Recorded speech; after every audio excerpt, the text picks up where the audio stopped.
Ассаламу алейкум, ханымдар, қалайсыздар? Бүгін сіздермен осындай белге юбкалардан, көйлектердің сыртынан киетін нені тоқимыз. Бұны еще купальниктің сыртынан да киюге де болады екен. Сондай сеткамызды тоқимыз. Мен осындай макраме жіп алғанмын. Сіздерде бұдан қалың түрлері болса, бұдан қалың түрін алсаңыз да болады. Және трикотаж жіптермен, обычный жұқадан иранский жіптермен де істей берсеңіз де болады. Бірақ ол жерде сіздердегі қатар саны көп болады да, разница сол ғана. Енді мынандай шелковый жіп болса, ұшын күйдіру керек болады. Оған бізге спичка немесе зажигалка керек болады. Егер сіздерде трикотаж немесе макраме жіптер бар, қазір қыба сондай жіп болса, онда күйдірудің қажеті жоқ. Енді бізге ең бірінші осы жіптің белімізді, біз енді белге байланады ғой бұл, белімізді өлшеп алуымыз керек, айналдырып. Мысалы үшін, міне менің белім, мына жерден мынанша осы болды менің белімнің, беліме керек ұзындық, осыған 30 сантиметр қосамын. Например, ол 15 сантиметрден, қазір мен сантиметрмен өлшеп көрсетейін. Міне 15 сантиметр мына ұшына, екінші ұшына, мына жаққа да бізде 15 сантиметр жалғану керек. Сол үшін 30 сантиметр екі жағынан қосқан кездегі өлшемім болды міне. Мынау 15 сантиметр. Мінеке. Осылай. Бұл кейін белімізге байлап қоюға, бау ғой типа, бауына. Ал мына жақ менде осы беліме керекті айналдырып байлап қойғанға, белімнің өзінің айналасының айналдырғанда, аффатали дейді ғой, соның өлшемі. Мынау бауына кететін неміз біздің. Енді осы жерде мен қиып алам. Енді осының ұшын күйдіреміз қазір менде. Мынаны 15-ті, осы 15 сантиметр тұрған жерінен байлап, белгілеп қоям. Чтобы бауына да тоқып жібермеу үшін, тоқығанда бұл жерде қолмен тоқимыз, қатты тартып жібермеңіз, кейін оны біз шешеміз. Енді осыны айналдырып, бізге мына жіпті өткізіп алу керек болады. Оған бізге сіздерде енді өздеріңізге керекті ұзындықты алсаңыздар болады. Мен қазір 1,5 метрден қиып алам мынаны. Мына осыны айналдыра тоқығанға қанша кетеді мынаны толтыруға. Сонша штук, максимум жоқ дегенде 30 штук керек болады бізге. 1,5 метрден 30 мынандай жіпті қиып алам. Мінекей мынау бірден бастадым.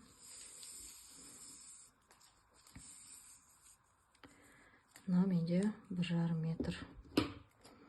Осының ұшын күйдіріп отырамыз. Мен бәрін қиып алып, бірақ күйдірем. Мен біреуін өлшеп алдым. Ендігілерін метрімді қолдамай, мына жібімді неяқа қоя тұрам.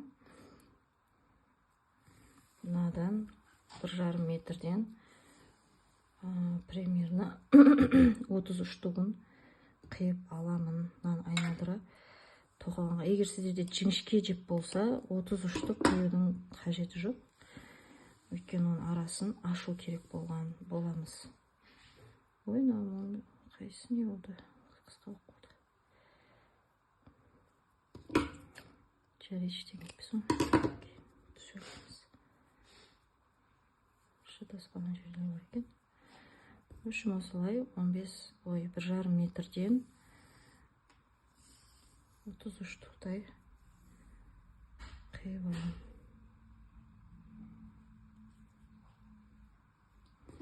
Және осылардың ұштарын күйдіріп аламыз.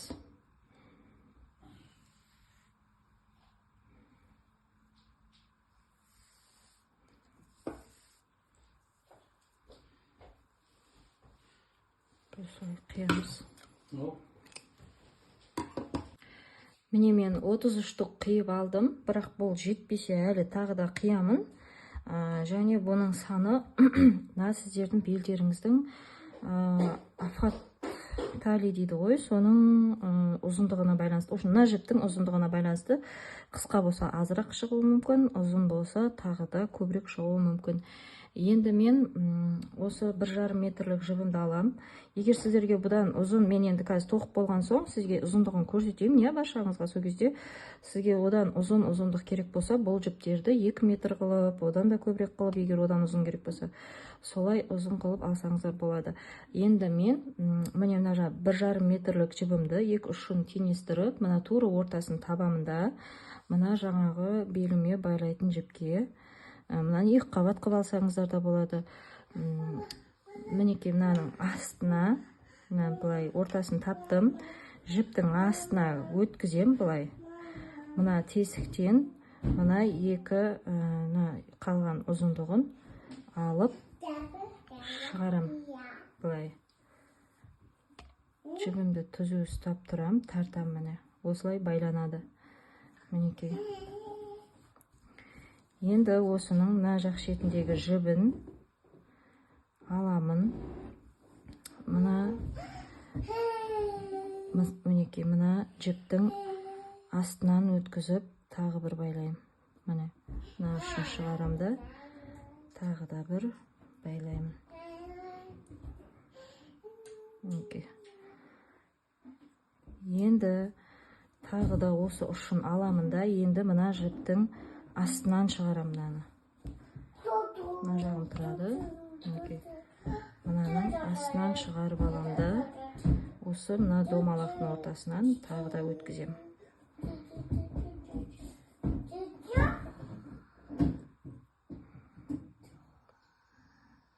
Мінекей. Осылай екі жақ жіпте бірде байланды, мінекей.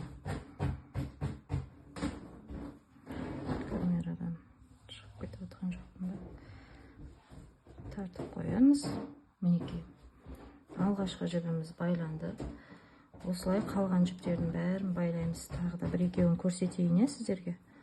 Міне мына жіптің ортасын тауып аламын. Екі ұшын ұстаймын да, ортасын табамын. Мына жіптің астына өткіземін. Осыдан мына екеуін тартып шығарам. Енді тартам осыны.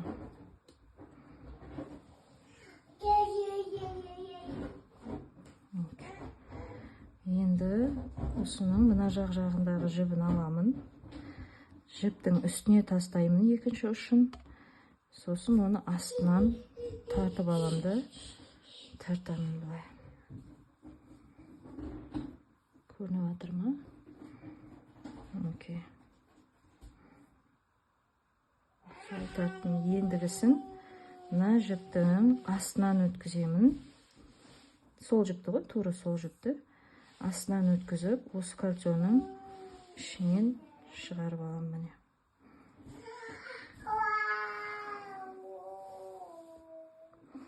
Осылай тартам енді. Екінші жібім байланды. Тағы бір-екеуін көрсетейін. Жібімді алдым, екі ұшын теңестірдім. Тура ортасын мына жіптің астынан өткізіп алдым. Осы жіпті тартып шығарам. Мен тура осы жерден тартам.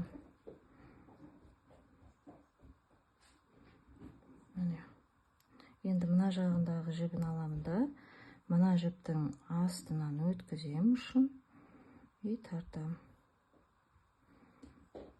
Осылай бір байлайым. Енді мына жіптің астынан өткізем. Және мына тесіктен тартып шығарам. Қазір Раяна, мен кішкене түсіріп алайын, мінекей. Осылай бәрін тізіп шығамыз. Екі ұшын таптым, ортасын тесіктен екеуін тартып шығарам.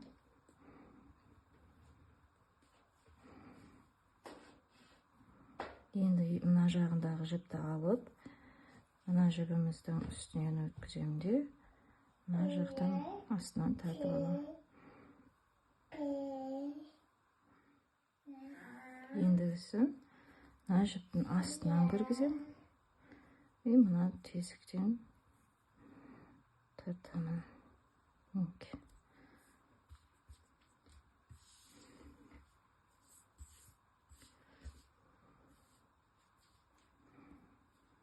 Мына жібімді аламын.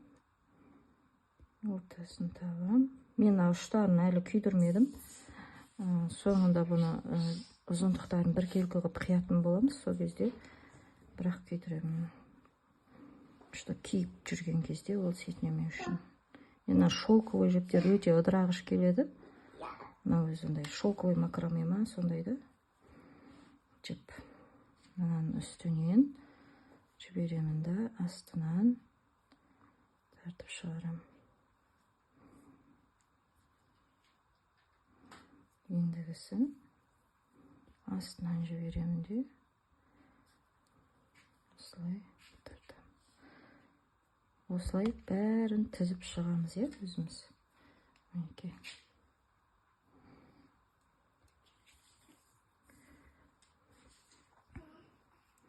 Ұшын тауып алдым.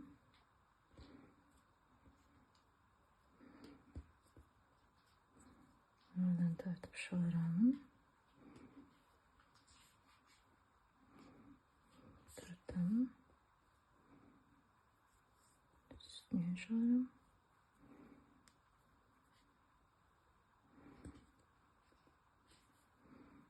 Ендігісін астынан.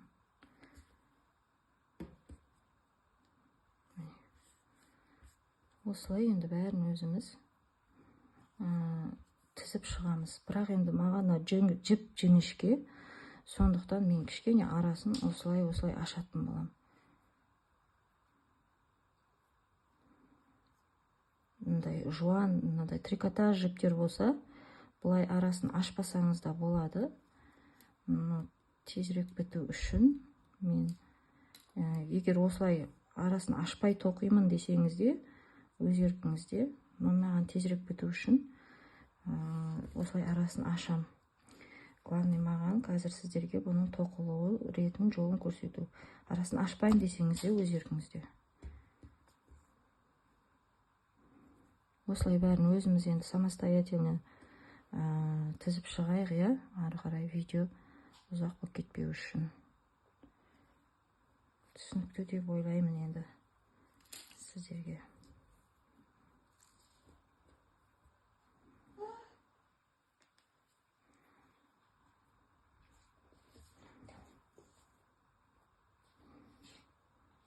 Так, жаңа астын.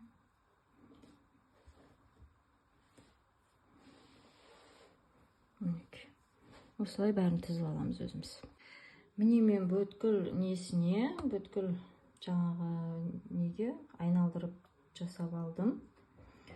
Бәрін дайындап алдым. Енді мен байлаған түйінді шешемін де. Ары қарай бізге тоқуға ыңғайлы болу үшін осы екі ұшын бір-екі жерге байлаймын. Мына ажыраттым. Енді осылай ұзын күйінше бір-екі ұшын бір жерге байлап қоям осылай. Қазір мен байлап, сосын түсіреме. Төртеуін алдық. Екі шеттегі жіпті айқастырып, екеуінің ортасына алып келеміз. Мінекей, осылай айқасты. Енді мына шеттегі жіпті бұлай мына екі ортадағы жіптің үстіне шығарам. Енді мына оң жақтағы жіпті осының үстіне қоямын. Енді осыны екі жіптің артына өткіземін де, осы тесіктен шығарамын оң жақ шеттегі жіпті. Мінекей, осылай байланды. Енді тартамыз, ортадағы жіпті ұстап тұрып тартсаңыз да болады. Мына жерде екі елі қалғанға дейін тартасыз. Мінекей, тарттық. Енді мына шеттегі жіпті былай қарай ортадағы екі жіптің алдынан өткіземіз де, сол жақтағы жіпті осының үстіне шығарамыз. Енді осы жіпті, сол жақтағы жіпті екі жіптің артынан өткізіп, мына тесіктен алып шығамыз. Мінекей. Мына жер әдемі болып байланады енді. екі шеттегі жіпті тартасыз да, сонда қатты болып байланып қалады. Міне алғашқы петлямыз дайын болды. Енді кейінгі екі жіпті аламын. Екеуінен екі шеттегіні ортаға жіберем, айқастырдым. Енді мына шеттегі жіпті мына ортадағы екі жіптің алдынан өткізем, үстінен өткізем. Енді көрініп тұр ма сіздерге? Енді осының үстінен оң жақтағы жіпті қоям. Енді осының астынан, мына екі жіптің артынан мына тесіктен алып кеп шығарам осы жібімді. И тартам. Мінекей. Мына жерде екі елі қалғанға дейін тартам. Енді мына оң жақ шеттегі жіпті екі жіптің алдынан өткізем. Мына сол жақтағы жіпті осының үстіне шығарам. Енді екі жіптің артына өткізіп, осы тесіктен осыны алып шығарам. Мінекей. Енді тартам. Осы екі шетіндегісін ғана тартсаңыз да болады. Мінекей. Екінші петлямыз да дайын. Енді кейінгі екі петляны аламын.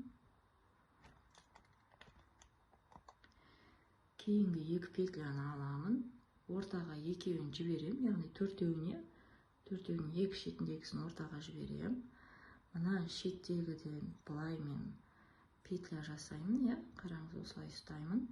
Мына жіпті осының үстіне қоямын. Және осы жіпті алып, осының астынан мына екі жіптің артынан өткізіп, мына петляға алып кеп тартып шығарам. Енді мына жақта екі елі қалғанға дейін тартам. Енді мына оң жақ шеттегіні осылай ұстаймын, міне осылай петля жасаймын. И мына шетіндегісін мынаның үстіне шығарам, міне. Енді осы жіпті сол жақ шеттегіні астынан алып, екі жіптің артынан өткізіп, мына тесіктен шығарам.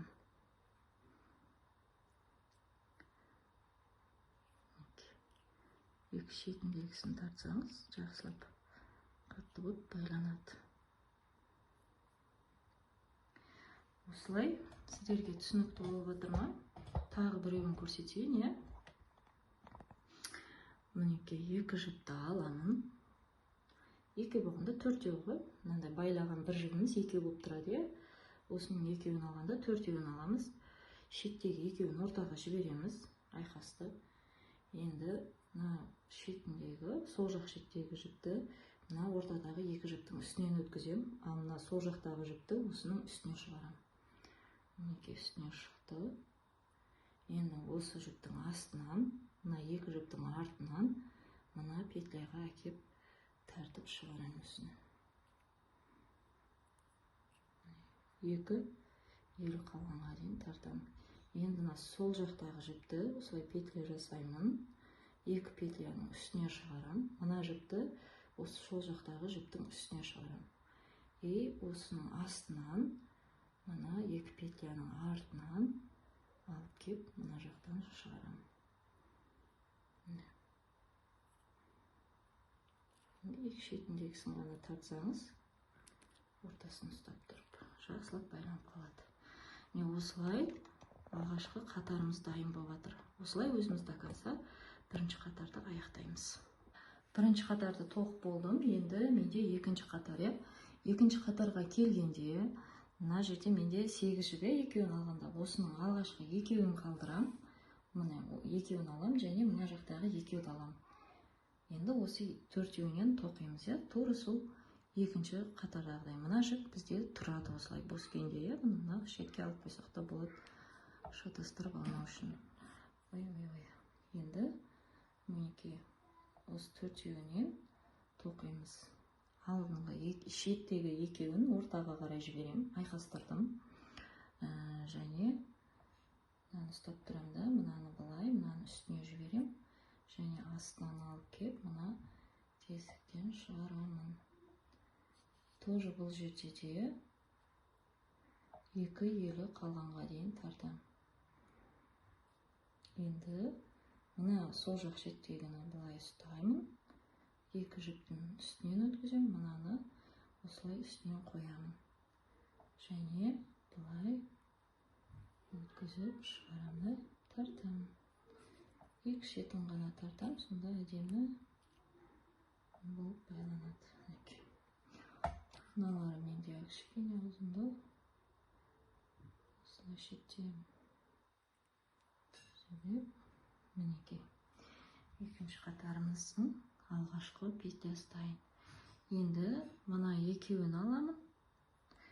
Қазір камераны кішкене жақын қояйын, иә. Мына бос қалған екеуді аламын, және мына жақтағы екеуін аламын. Енді осы төртеуінен тоқимын. Екі шеттегін ортаға жіберем. Мынаны былай үстіне жіберем. Көрініп отыр ма сіздерге? Мынаны былай үстіне жіберем, мына жіптің. Енді осыны астынан өткізіп, мына екі жіптің артынан өткізіп, мына жерден шығарып аламын. Екі елі қалғанға дейін тартамын.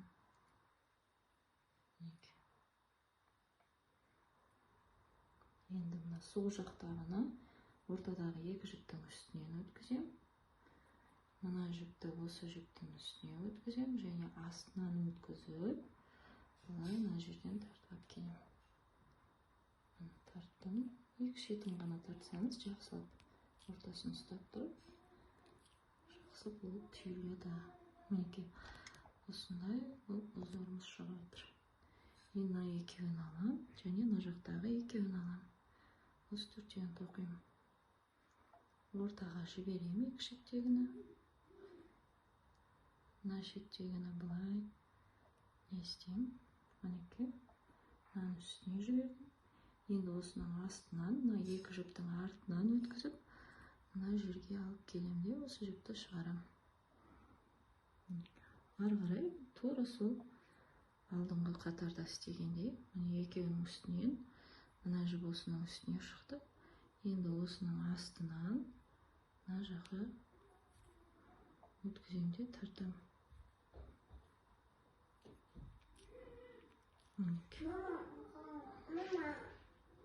Осылай до конца аяқтаймыз. Міне екінші қатарды да бітірдім, аяқтадым, иә.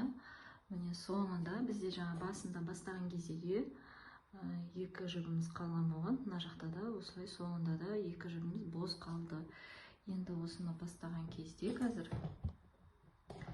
осы екі жіпті қосып тоқитын боламыз ендігіде. Міне үшінші қатарда осыны және мына жердегі екі жіпті аламыз да шеттегі екеуін, как обычно, алдыңғы қатардағылардай тоқимыз, иә. Мінекей, мынаның үстіне, мынаны былай.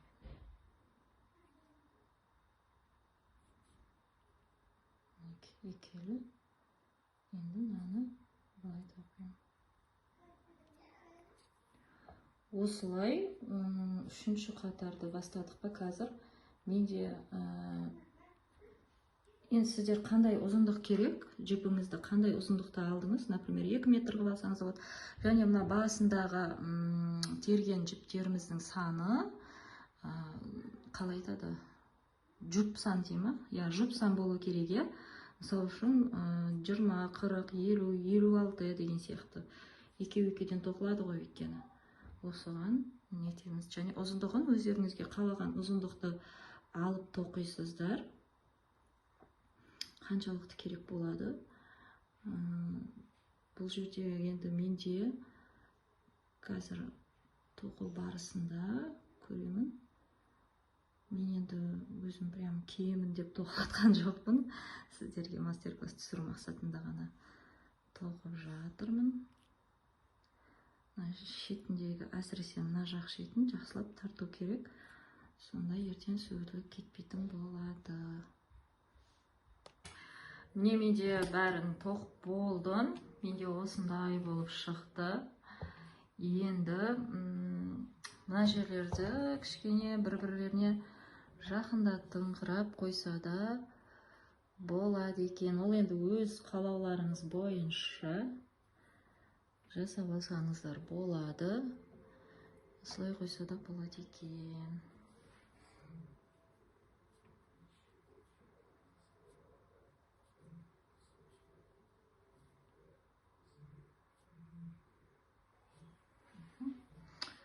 осындай әдемі болып шықты. Енді бұл жердегі айта кететін бір жағдай, менде енді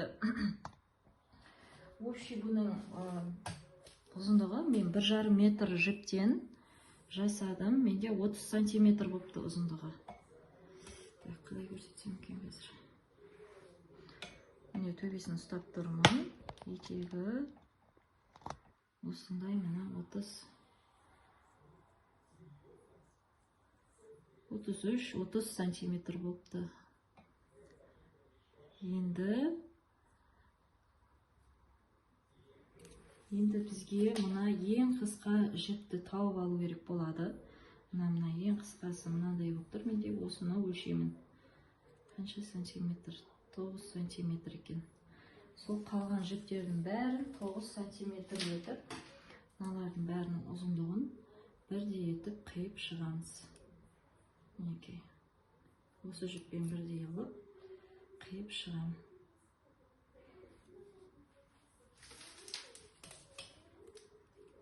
Сізде өзіңіз қалағаныңызша істесеңіз де болады. Оны енді мінекей 9 сантиметр етіп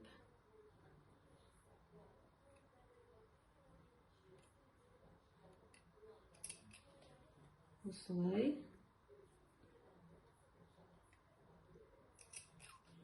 бір кергі қылып қиып шығамыз.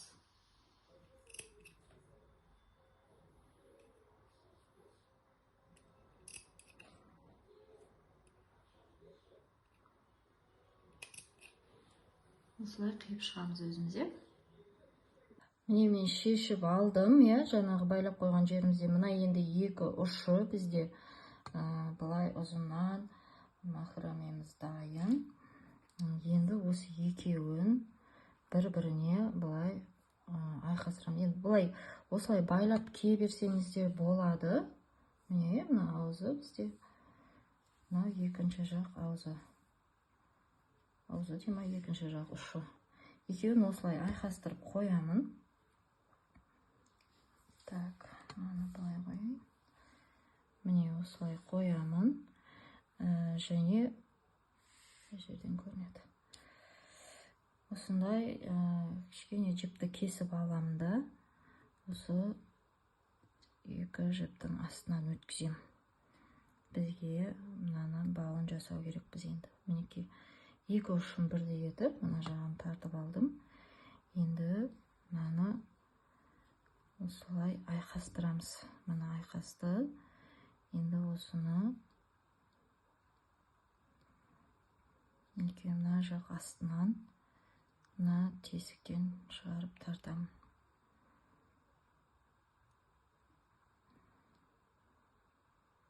Мінекей. Енді тағы да осылай жіберем. Екеуін айқастырам. Енді осыны мынаның астынан шығарып алам. Енді тартам.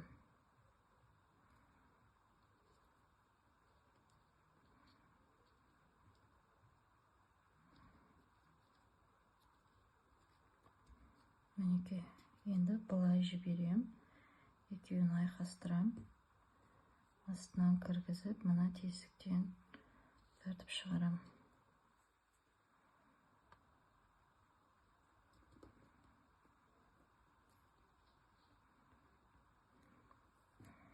Енді мынаны былай жіберем. Мынаны айқастырам да, астынан өткізем.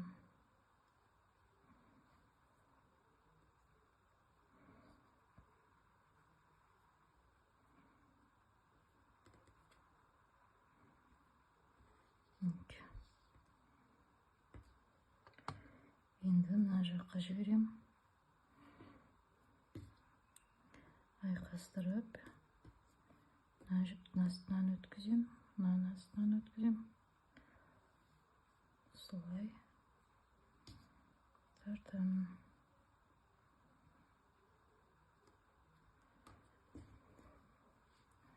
Енді мына жақтан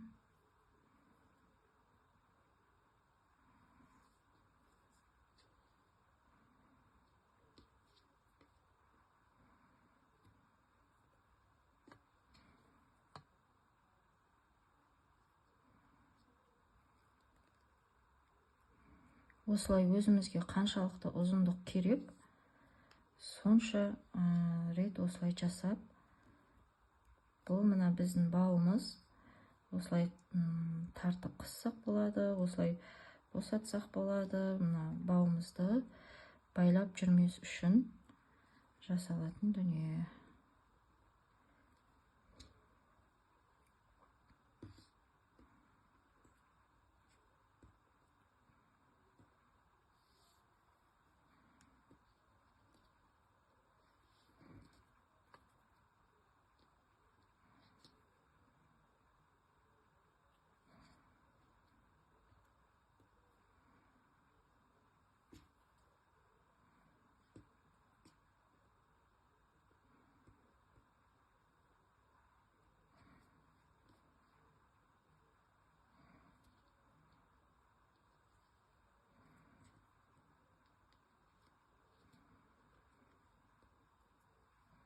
Осылай сіздерге қаншалықты ұзындық керек, бұл енді тек бауымыздың регулировкасы үшін, осылай.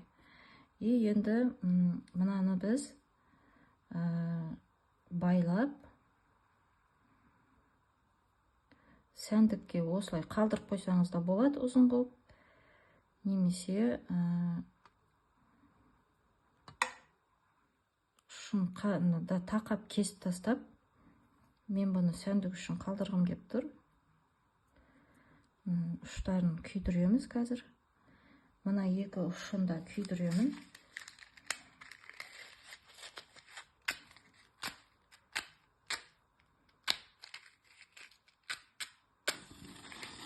Мына ұшы күйген екен уже. Мына ұшын сәл-сәл күйдірем. Және мынаның, және жаңағы кескен бүткіл етегіндегі ұштарында күйдіріп шығамыз. Енді сізде трикотаж, басқа жіптер болса, оны күйдірудің қажет жоқ. Және мына екі ұшы бізде шығып кетпеу үшін, мынадан тартып кеткен кезде, тартылған кездерде шығып кетпеу үшін, осылай ішкене жерін байлап қоямын,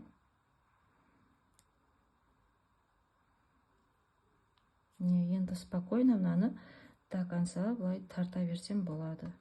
Тіреліп қалады осыған кеп. Мынаны былай тартып, белінің регулировкасын жасаймын. Мына ұшын бауымыздың несі. Міне осымен біздің макрамеміз дайын. Мына етегіндегілердің бәрін енді өзіміз самостоятельно күйдіріп шығатын боламыз. Осымен сабағымыз бітті. Баршаңызға сәттілік. Тоқып көріңіздер, результатымен бөлісіңіздер.